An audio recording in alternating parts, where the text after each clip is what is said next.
अस्सलामुअलैकुम वरहमतुल्लाहि वबरकातुहू। अंसारी किचन की एक न्यू वीडियो में हम आपके बार हाज़िर होते हैं एक न्यू रेसिपी लेके।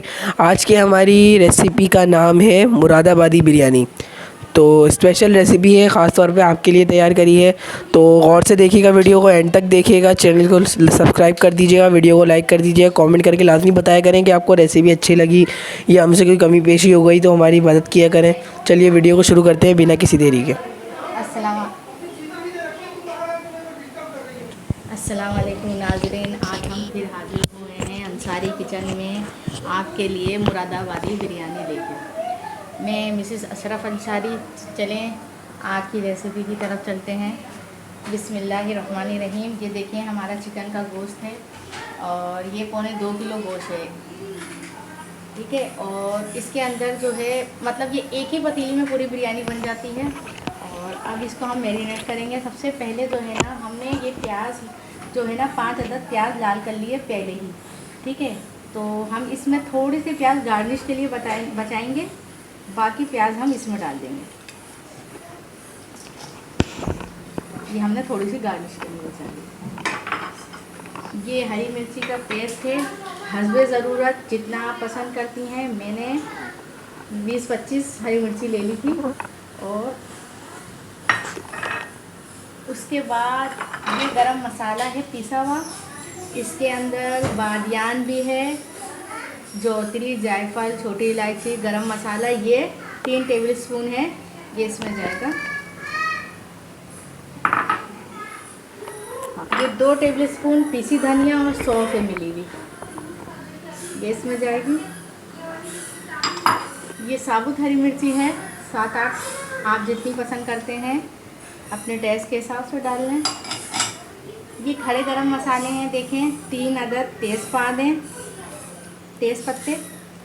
और ये 10-12 अदद काली मिर्च है, 2 बादियान के फूल हैं, आधी टेबलस्पून ज़ीरा है, जायफल है, जौतरी है, 3 छोटी इलायची है, 2 बड़ी इलायची है, 2 दालचीनी के टुकड़े हैं और 6-7 अदद लौंग है, ये हमने इसमें डाल दी। ये 2 टेबलस्पून अदरक लहसुन का पेस्ट है, ये हमने इसमें डाल दिया।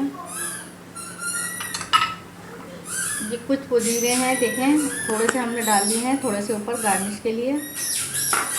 ये 1 पाव दही है हमारी, ये भी सारी इसमें जाएगी।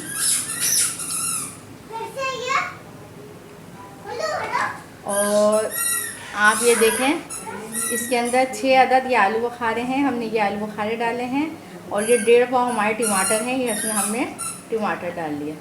अब इसको अच्छी तरह हम मिक्स करेंगे। मिक्स करने के बाद आधी घंटे के लिए हम इसको फ्रिज में रख देंगे, ठीक है। फ्रिज जिसके पास फ्रिज ना हो तो वो ऐसे ही ढक के रख दे। बस आधी घंटे के लिए हमें ये सब सामान मिलाना है और इसको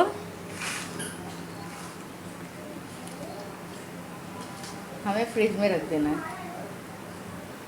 देखिए ये हमने सब मिला लिया है, पर इसमें अभी नमक नहीं डाला है। अगर हम नमक डालेंगे तो ये पानी बहुत छोड़ देगा। नमक हम बाद में मिलाएंगे। आधी घंटे के लिए इसे फ्रिज में रखते हैं। और ये हमारा चावल है, 3 पाव चावल, जिसे हमने पहले ही 1.5 किलो चावल है, पौने 2 किलो गोश्त है, 1.5 किलो चावल है, आप बराबर भी रख सकती हैं। और ये कर्नल बासमती चावल है, मैं बासमती चावल की बिरयानी बनाती हूँ। सेले चावल की बिरयानी इतनी ज़्यादा लजीज नहीं होती जितनी बासमती चावल की होती है। चलें आधे घंटे के बाद फिर आपसे मिलते हैं। देखिए नाज़रीन, आधे घंटा हो चुका है और ये मैंने इसमें ऑयल 1 पाव ऑयल डाल दिया है। ये वही ऑयल है जिसमें मैंने प्याज डाल दी थी, शायद आपको प्याज भी इसमें नज़र आ रही हो। अब इसके अंदर ये लाल हो गया, ये जो हमने चिकन मैरिनेट होने के लिए रखा था ये इसमें हम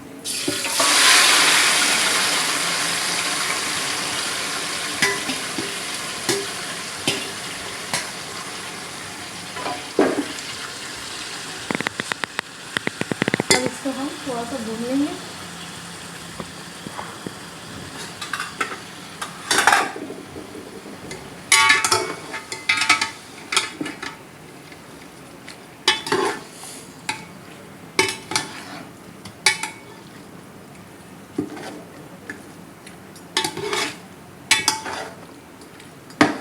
अब इसको हम 15 मिनट के लिए ढक्कन ढक के रख देंगे। 15 मिनट में हमारा गोश्त भी गल जाएगा और मसाला भी हो जाएगा। फिर हम आपसे 15 मिनट के बाद मिलते हैं और फिर आगे की प्रोसेस को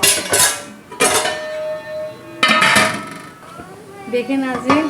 15 मिनट हो गए हैं और हमारा गोश्त भी इंशाल्लाह गल चुका होगा, बिल्कुल गल गया है। अच्छा, मैंने इसके अंदर 2 चम्मच नमक डाल दिया था और वीडियो में नहीं दिखा सकी आपको, 2 चम्मच नमक डाल दिया था। अब तो मैं चावलों का नमक डालूंगी, वो आपको दिखाऊंगी।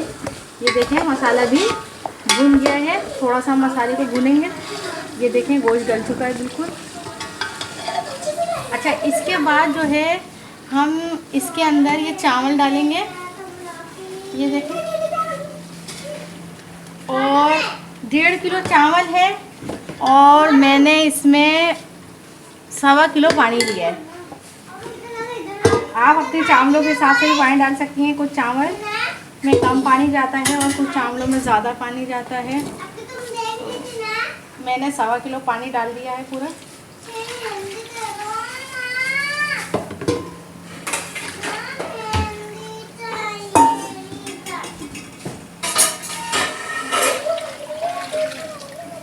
ये इसके अंदर पानी चला गया है। अब हम इसमें नमक डालेंगे और 2 चम्मच में पहले डाल चुकी थी, ठीक है। और मैं 4 टेबलस्पून और डाल ली हूँ। आप अपने जायके के हिसाब से डालेंगी। अच्छा, नमक जब आप ये अभी चेक करेंगी ना तो पानी में नमक थोड़ा सा तेज़ होना चाहिए। जब वो चावल जब कर लेता है तो नमक बराबर हो जाता है। ये हल्के हल्के हमने चला लिया, ज़्यादा तेज़ नहीं चलाएंगे वरना चावल टूट जाएंगे। इसके बाद हम 10 मिनट के लिए ढक्कन को ढक देंगे ताकि ये खौल आ जाए और चावल पक जाए। फिर दम के प्रोसेस को मैं आपको बताती हूँ। ये देखें, ये हमारा पानी खुश्क हो गया है। बस अब हम इसको दम के लिए लगाएंगे। और दम के लिए हम सबसे पहले एक कपड़ा जो है इसके ऊपर ऐसे डाल देंगे। अच्छा, जो कलर वगैरह और प्याज वगैरह लगेगी वो हम थोड़ी देर के बाद, मतलब एक आधा चावल जब दम पे हो जाएगा उस चावल को पलटने के बाद फिर हम उसमें गार्निश का सामान डालेंगे, कलर वगैरह प्याज वगैरह। और 10 मिनट के लिए हमने दम लगाया है। और अब पतीले के नीचे हमने तवा रख दिया है। ये देखें, तवे के ऊपर दम लगाएंगी तो नीचे से आपके चावल नहीं लगेंगे और खाली डायरेक्ट आप चावल को दम लगा देंगी तो नीचे से पतीले में चावल लग जाता है। अब मिलते हैं 10 मिनट के बाद।